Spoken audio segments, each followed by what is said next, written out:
എത്ര പ്രാവശ്യം ഈ ബുക്ക് അന്വേഷിച്ചു വരുന്നത്? ഓ, ഇന്നെങ്കിലും കിട്ടിയല്ലോ. ഗീതു, ദേ അയാളെ അറിയോ നീ? ഇല്ല. ആരാ? പ്രശസ്ത കവിയാ, ഗോപികൃഷ്ണൻ. ഏത്? നമുക്ക് പഠിക്കാനുള്ള നീലാംബരി എഴുതിയ ഗോപികൃഷ്ണനോ? അത് തന്നെ ആള്. എടേ, നമുക്കൊന്ന് പരിചയപ്പെട്ടാലോ? ഓ, അതിനെന്താ, നീ വാ.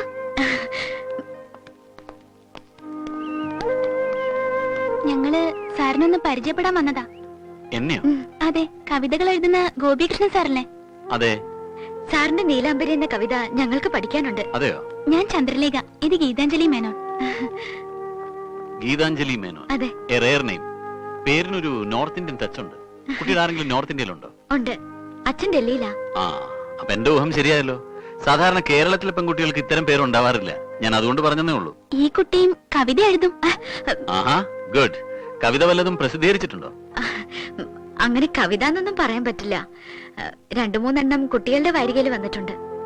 ഏതൊക്കെ വിഷയങ്ങളാണ് കുട്ടി കവിതയ്ക്ക് തെരഞ്ഞെടുക്കാറ്? അങ്ങനെയൊന്നും പറയാൻ എനിക്ക് അറിഞ്ഞൂടാ. മനസ്സിന് വിഷമുണ്ടാക്കുന്ന കാര്യങ്ങള് ചിലപ്പോ എഴുതണമെന്ന് തോന്നും. എഴുതി കഴിയുമ്പോ അല്പസമാധാനം കിട്ടും. ഇത്ര ചെറുപ്പത്തിലെ വലിയ വലിയ കാര്യങ്ങളൊക്കെ ആണല്ലോ കുട്ടി പറയുന്നത്. ശരി, നമുക്ക് പിന്നെ കാണാം. ഓക്കെ. വലിയ കവിയാണെന്നുള്ള ഭാവമൊന്നുമില്ല കേട്ടോ. വന്നു വന്ന് കവി സമ്മേളനങ്ങളൊക്കെ ഇപ്പൊ ഒരു വെറും പ്രഹസനമായി ഗോപി. അതെങ്ങനെയാ? കവിതയുടെ ABCD എന്താണെന്നറിയാത്ത ചില രാഷ്ട്രീയക്കാരല്ലേ ഇപ്പൊ കവി സമ്മേളനം നടത്തുന്നത്. അപ്പൊ അങ്ങനെയൊക്കെ വരൂ. പിന്നെ ഇത്തരം വേദികൾ കിട്ടുമ്പോ നമുക്ക് നമ്മളെ തന്നെ ഒന്ന് വിലയിരുത്താലോ എന്ന് കരുതിയാ ഞാനൊക്കെ വരുന്നത്.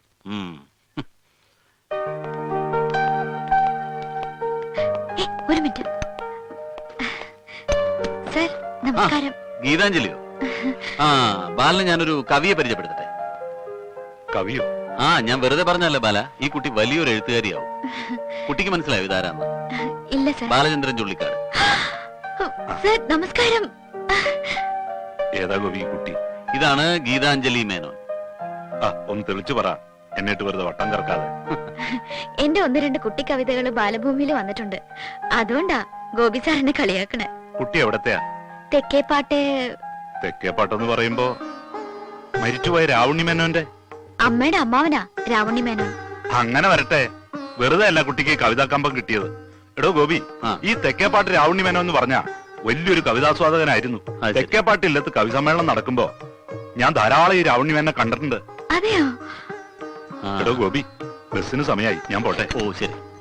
ശരി സർ. പിന്നെ ഇതാരാ?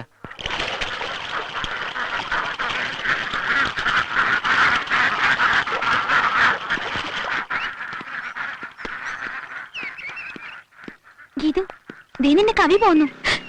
സർ, നമസ്കാരം സർ. നമസ്കാരം. വലിയൊരു ഷോപ്പിംഗ് നടത്തിയ മട്ടുണ്ടല്ലോ. അങ്ങനെയൊന്നുമില്ല, 1-2 ഡ്രസ് വാങ്ങി. സാർ എങ്ങോട്ട് പോവാ? ഞാൻ എന്റെ ഫ്രണ്ടിനെ ഒന്ന് കാണണം. ഈ ബുക്ക് തിരിച്ചേൽപ്പിക്കാനാ. Pablo Neruda. ഈ കൃതിക്കല്ലേ സർ പാബ്ലോ നെരൂദയ്ക്ക് നോബൽ പ്രൈസ് കിട്ടിയത്? എക്സാക്ട്ലി. കുട്ടി വായിച്ചിട്ടുണ്ടോ? ഇല്ല സർ, തരപ്പെട്ടില്ല. വായിക്കണം, നല്ല കവിതയാ. അധസ്ഥരുടെ ഉന്നമനത്തിന് വേണ്ടിയുള്ള നെരൂദയുടെ മനസ്സിന്റെ പെടച്ചിൽ നമുക്ക് ഈ കവിതയിൽ കാണാം. വായിച്ചിട്ട് തന്നാ മതി. Thank you sir.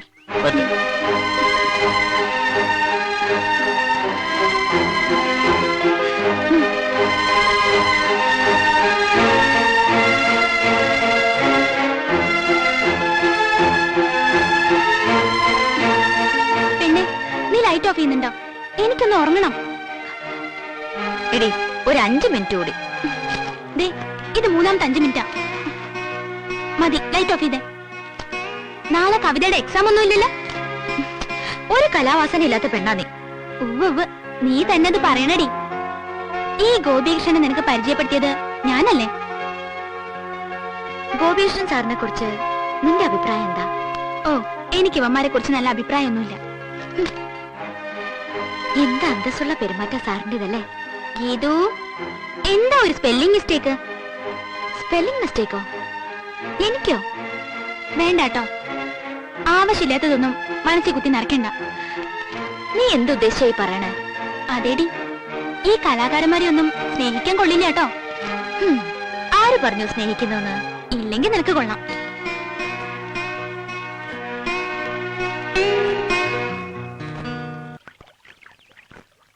റെഡിയാണോ? Ready. Okay madam, ready. Gopikrishnan ഗീതാഞ്ജലിയുടെ ജീവിതത്തിന്റെ താളവും ലയവുമായി മാറി. അദ്ദേഹത്തിന്റെ സാമീപ്യത്തിനായി അവൾ കൊതിച്ചു. എപ്പോഴും ഗോപികൃഷ്ണനെ കണ്ടുകൊണ്ടിരിക്കാൻ അവളുടെ മനസ്സ് വെമ്പി. ഒരു നാൾ ഗോപികൃഷ്ണൻ അവളെ ഒരു യാത്രയ്ക്ക് ക്ഷണിച്ചു. ആ യാത്രയിലാണ് ഗീതാഞ്ജലി മാണിക്കിനെ കണ്ടുമുട്ടിയത്.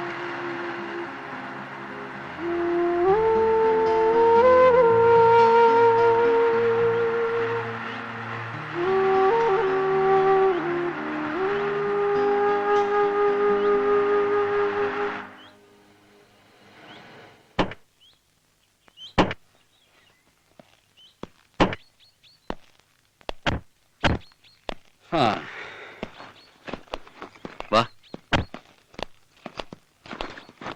മാണിക്ക,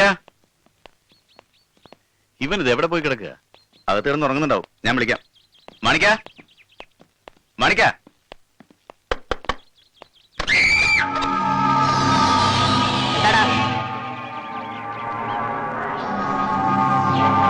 ഇവിടെ ഇവിടെ ചോദിച്ചത് കേട്ടില്ലേ? എന്താ നിങ്ങൾക്ക് വേണ്ടത്? ഗോപീഷ്ണ, ഇതേതായി പുതിയ അവതാരം? എനിക്കറിയില്ല, ഞാനും ആദ്യമായിട്ട് ഇങ്ങനൊരു സാധനത്തിനെ കാണുന്നു. നിങ്ങളെന്താ ആളെ കളിയാക്കുക? ചോദിച്ചത് കേട്ടില്ലേ? വെറുതെ ഇതിന് പണി ഉണ്ടാക്കി വെക്കല്ലേ? അയ്യോ, ഇടയ്ക്കൊക്കെ ഒന്ന് ഉപയോഗിക്കണം, എന്നാലേ തുരുമ്പ് പിടിക്കായിരിക്കും. മാണിക്കിനെ അവിടെ മാണിക്കച്ചേട്ടൻ പുറത്തു പോയിരിക്കുക. എന്നാലേ പോയി വിളിച്ചോണ്ട് വാ. അതെന്റെ ജോലിയല്ല. പിന്നെ എന്താണാവോ നിന്റെ ജോലി? അതാദ്യം കേക്കട്ടെ. ഇതൊക്കെ ചോദിക്കാൻ നീ ആരാടാ? അതാദ്യം പറയും. ഞങ്ങൾ ആരാണെന്ന് നിനക്ക് അറിയണം. ആ, എന്നാ മര്യാദക്ക് പോയി മാണിക്കിനെ വിളിച്ചോണ്ട് വാ. എന്താടാ, പറ്റില്ല നിനക്ക്? ഞാൻ താഴെ ഇറക്കിയാലല്ലേ എനിക്ക് മാണിക്കച്ചേട്ടനെ പോയി വിളിച്ചോണ്ട് വരാൻ പറ്റൂ.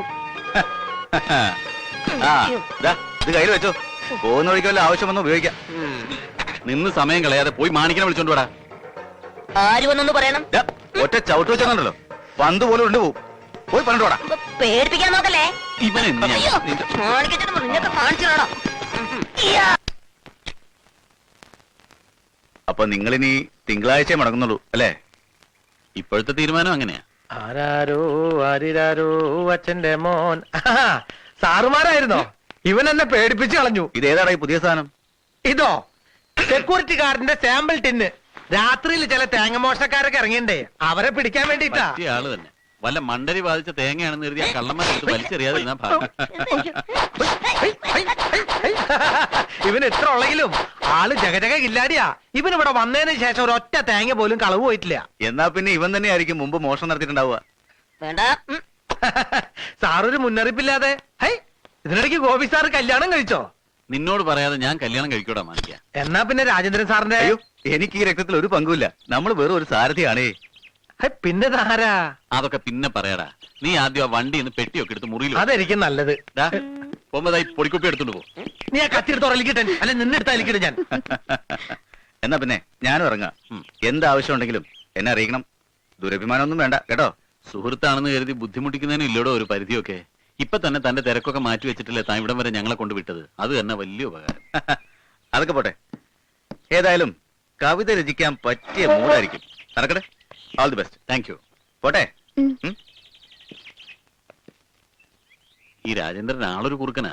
പിന്നെ ഇങ്ങനെ ചില ഉപകാരങ്ങളൊക്കെ ഉണ്ട്. ഇപ്പൊ തന്നെ നമ്മളൊരു ടാക്സിയിൽ വന്നിരുന്നെങ്കിലോ വെറുതെ 500 രൂപ പോകും. വാസ്തവം പറഞ്ഞാൽ ഈ രാജേന്ദ്രൻ ജോൺ വർഗീസിന്റെ ഫ്രണ്ടാ. ആരേ ജോൺ വർഗീസ്? എന്റെ വേറൊരു സുഹൃത്താ. പക്ഷെ ഇവനെ പോലെയല്ല, നേരും നിറിവുള്ളവനാ. അവന്റെ ഈ ബംഗ്ലാവൊക്കെ. ഇവിടെ ഇരുന്നാണ് ഞാൻ നീലാംബരി എഴുതിയത്. ഗീതാഞ്ജലിക്ക് ഇഷ്ടമായോ സ്ഥലം?